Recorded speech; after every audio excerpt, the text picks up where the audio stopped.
Thank you for watching the Finance and Affirmations podcast. I appreciate you being here. Make sure you click the subscribe button so you'll be alerted when I post new content. Enjoy the episode.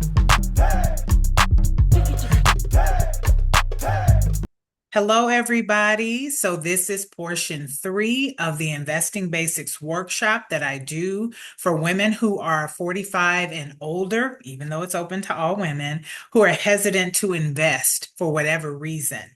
This is a great workshop. I've had many people tell me that they've learned more in the workshop than they have in all the other things that they've looked at. And so that is definitely my goal. And I hope that at some point you can join me for my 4-week class that continues to dig into the basics of investing and help you get to the place where you're comfortable investing on your own. So please enjoy the episode. So that's the basic difference between a private and a public company. All right. So what is a stock, right? So typically what I'll have for my kids is, so say this Skittles, I'll have a pack of Skittles, right? And I'll say, okay, the wrapper on the Skittles is the company. All right. This is Catherine's company. But now I want to sell shares of my company to different people. So I take a piece and I give it to you and I give everybody a piece. That's basically how a stock is. It's pieces or shares of a company. All right. And so you can buy shares, you can sell shares. That's what they also call it, trading. You trade between people, because if you buy it from the company, you can sell it back to anybody who wants to buy it. You don't have to sell it back to the company. All right. And so that is really what a stock is. And if you own a stock, you own a piece of that company. It comes with voting rights and all types of things that come along with owning a stock. Okay, so that's how it works. And then the price of stocks is based on supply and demand. Okay, so if there's a huge supply of a stock, but not very many people are like into it, right? Then the stock price is going to maybe be lower because there's not a huge demand for it. All right. But if there's a huge demand for a particular stock, that can drive the price of the stock up. So has anybody heard of NVIDIA? That's like the hot stock right now. Anybody? Okay, I'm going to take that as a no. Tasha said yes. Okay. So NVIDIA is a semiconductor stock. Okay. And basically what they do is they make chips that go in almost everything that we use, right? Our cell phones, TVs, all of that. And so NVIDIA, probably the end of 2023 was the price of NVIDIA was like maybe $400 for one share. Today, NVIDIA one share is $1,200. So they're very happy because NVIDIA has like gone up exponentially in a very short amount of time. So that's pretty much what a stock is and how it works. The bare bones basics of that. Okay. So thinking about the stock market, right? So I don't know, I'm probably dating myself. If any of you guys ever saw the Eddie Murphy movie called Trading Places, where they were at the stock exchange and there's people yelling and screaming at each other to do orders, that was before everything became really digital, right? And so you needed a stock broker to buy stocks. All right. So you needed a human being for that. And one of the setbacks for people, normal everyday people, was that typically they would say, well, if you're going to trade with me or if I'm going to trade for you, they would put a minimum. So you got to trade at least $5,000 with me. And then every trade that you did with the stockbroker, to buy it, they would put a fee on it, right? And then to sell it, there would also be a fee. Okay. And so the stockbrokers and the whole system made it difficult for regular everyday people like you and me to be able to invest in the stock market. All right. But What has happened now is that technology has become like a great equalizer as it relates to the stock market, okay? Because you no longer need a human being to invest in stock.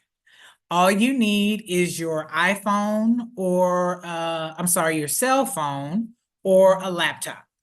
So you don't need a human being. You can open a brokerage account. So you have to have a brokerage account to buy and sell stock. Okay. But all you need to do is open that brokerage account and then do the trades that you want to do. All right. You don't need a human. Most of the companies have dropped the minimums and the fees. So who is familiar with the company Robinhood? Have you guys heard of Robinhood?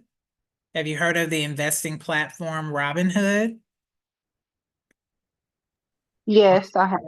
You have? Okay.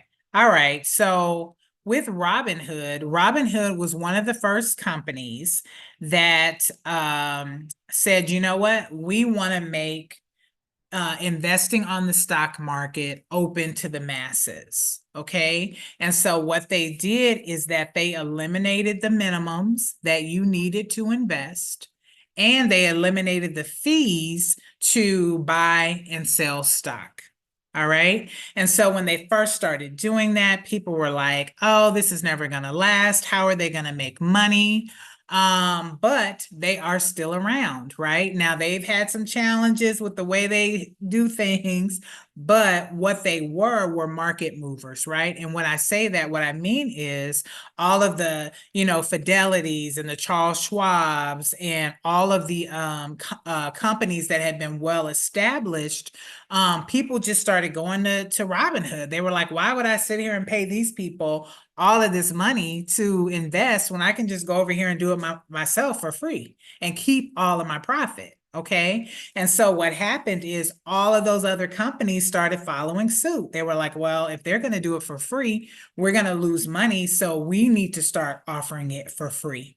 So now most of the brokerage houses that you go to, you can trade on your own, invest on your own, and do it for free for most of the like equity type stocks. So like your Nvidia and your Apple and all of that. Now, some companies do charge a small fee if you're doing options trading, which is a more advanced type of trading. But with you guys being beginners, that's not something that you're maybe even considering right now. So pretty much you can do investing on your own. You don't need a human being, which is a stockbroker, right? And you can do it with no fees and no minimums. Okay. So a lot of those companies shifted and they dropped their fees and minimums too. Now, let me ask you, what do you think, or how do you think it affected the companies when they stopped charging those fees? So when they stop charging the fees, wouldn't you think, oh my gosh, well, they're not charging those trading fees. How are they making money? Don't worry about them. They are good because they made millions of dollars a year on those fees. However, they make billions of dollars a year with your money just sitting in the account. All right. So they were willing to give up that million because they knew they were going to have a billion. And it works the same way your regular checking account works, right? So you put money in that account and the bank can invest up to 90% of your money, right? They can invest it and earn interest and earn good interest and pay you that little less than 1%. They also use it to give loans and all that kind of thing. So they still make plenty of money, even though they're not charging those exorbitant fees anymore. Okay. All right. So, how many of you guys have ever heard of bulls and bears as it relates to the stock market? Have you ever heard that language as it relates to stocks? Let's just go ahead and talk about it. So, when the market is going up, okay, so that ends portion 3. Just a really quick recap. We talked about what a stock is. We talked about supply and demand. We talked about technology being the great equalizer and no longer needing to have a human being. All you need is a brokerage account to start investing in stock. So I hope you enjoyed portion 3. Stay tuned for portion 4. I hope you enjoyed watching the Finance and Affirmations podcast. If you haven't already done so, click the subscribe button. Until next time, blessings.